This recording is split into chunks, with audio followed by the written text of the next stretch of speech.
Max Romeo was never just the voice behind Chase the Devil. He was a rebel, a truth teller, and a global reggae force whose music traveled farther than his fortune ever did. His story is full of contradictions. International success alongside a home left abandoned, decades of influence shadowed by money disputes, and a quiet passing after a loud lifetime on stage. How does a reggae legend reach the world yet leave behind an empty house? And when the spotlight fades, what truly remains? To answer that, we have to go back to where it all began, his early life and career. From the quiet rural district of St. Diacre in St. Anne, Jamaica, Max Romeo began life far removed from any notion of fame. Born on November 22, 1944, his early years were shaped by hardship, discipline, and survival. At just 14 years old, Romeo left home and found work on a sugar plantation in Clarendon. The labor was brutal, repetitive, and unforgiving, but it also forged a resilience that would later define his music. In those long days under the Caribbean sun, rhythm became a refuge, and lyrics became a quiet rebellion. Everything shifted when he was 18. A local talent contest revealed what years of silence had been hiding. Romeo won, and with that small victory came a bigger decision. He moved to Kingston, Jamaica's cultural engine, carrying nothing but raw ambition and a voice sharpened by struggle. In 1965, he joined the vocal trio The Emotions, alongside Kenneth Knight and Lloyd Shakespeare, while working as a salesman for Caltone Records just to survive. The group faced rejection after rejection, until producer Ken Lack finally gave them a chance. Their breakthrough came in 1966 with Bayou, a Rainbow, a hit that cracked open the industry doors. Yet even then, success felt fragile. By 1968, Romeo stepped out as a solo artist, but momentum stalled.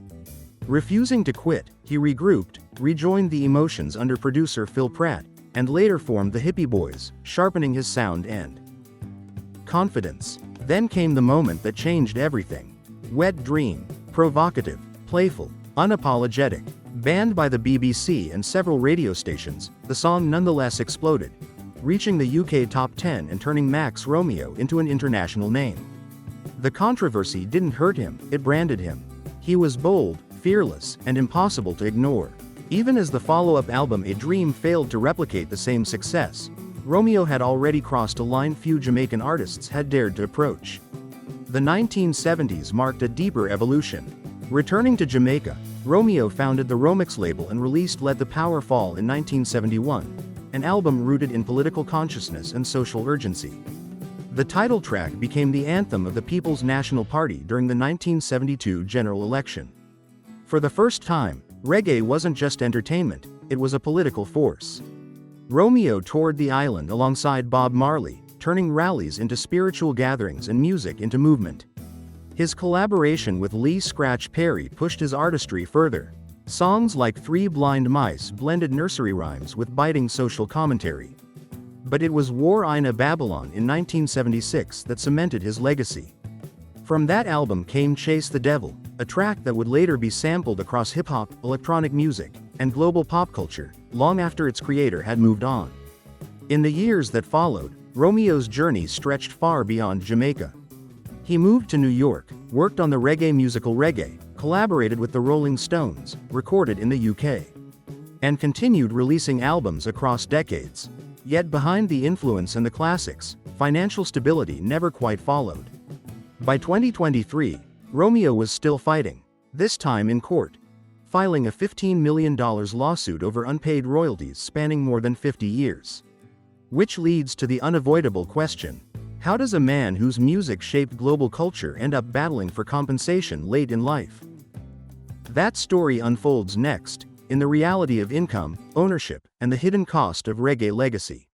Income and net worth. By the time of his passing in April 2025, Max Romeo was estimated to have a net worth ranging between $1 and $3 million. A figure that surprises many, considering the global reach of songs like Chase the Devil and Wet Dream. His career spanned more than 6 decades, crossed continents, and influenced generations.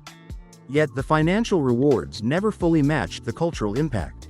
Romeo earned income through record sales, publishing, live performances, and licensing, but like many reggae pioneers of his era, he signed early contracts that offered little long-term protection.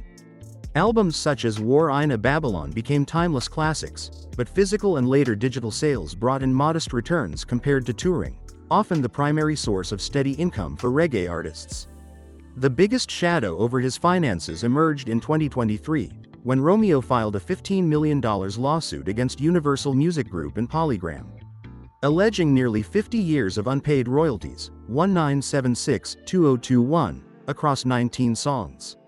According to the claim, he received no mechanical, performance, publishing, or synchronization royalties, despite his music being sampled, licensed, and reused worldwide, appearing in films, video games like Grand Theft Auto, San Andreas, and tracks by major artists including Jay-Z and The Prodigy.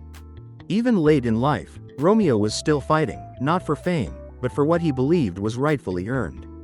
And yet, despite the financial struggles and unresolved disputes, he continued to give back, quietly and consistently. Philanthropy. From his earliest records to his final years, Romeo used music as a form of service, speaking directly to the struggles of the poor, the overlooked, and the unheard. Poverty, injustice, political pressure, and Rastafarian values weren't themes he borrowed. They were realities he lived and carried into every song. After his passing in April 2025, that spirit took a more formal shape through the Xana Romeo Foundation, established by his family and named after his daughter, Azana, often called Xana. The foundation focuses on supporting disadvantaged young mothers, helping them navigate the high costs of postpartum care while also offering financial assistance for education.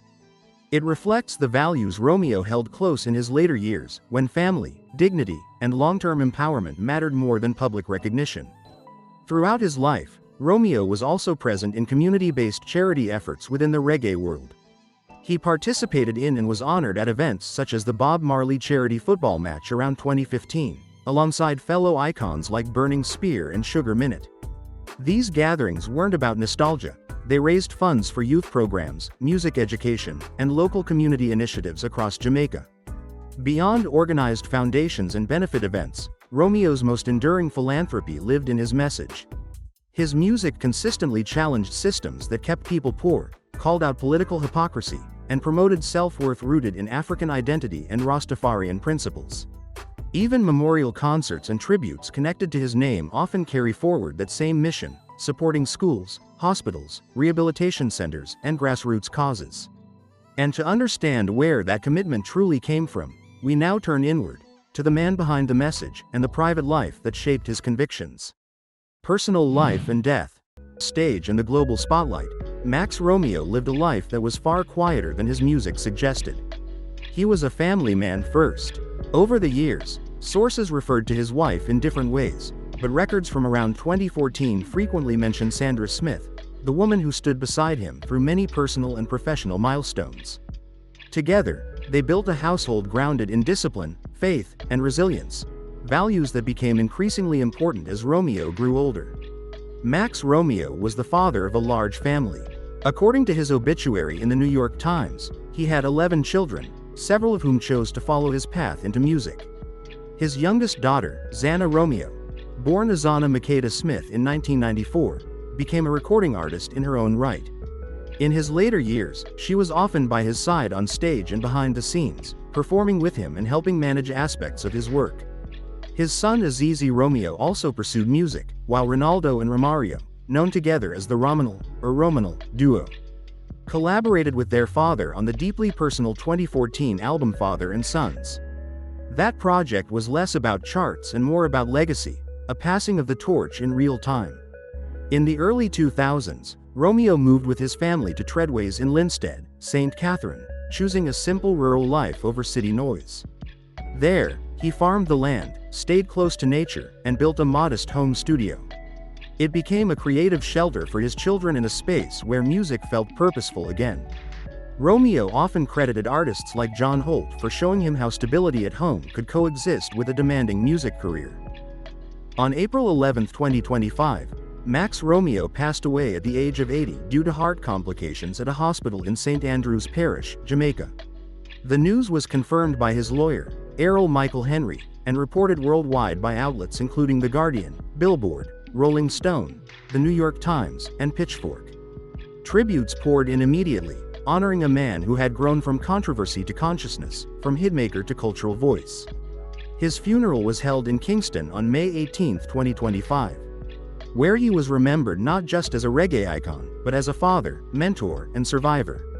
Yet even as the music lives on, one silent question remains: what happened to the home he left behind? Abandoned house. This is the part of Max Romeo's story that feels the most unsettling. Not because the house is small, not because it lacks comfort, but because it stands empty. Tucked inside a middle to upper income neighborhood in Jamaica, the house itself tells a very different story from the silence surrounding it. From the outside, it still carries dignity. Mature trees line the property. A swimming pool sits quietly under the sun.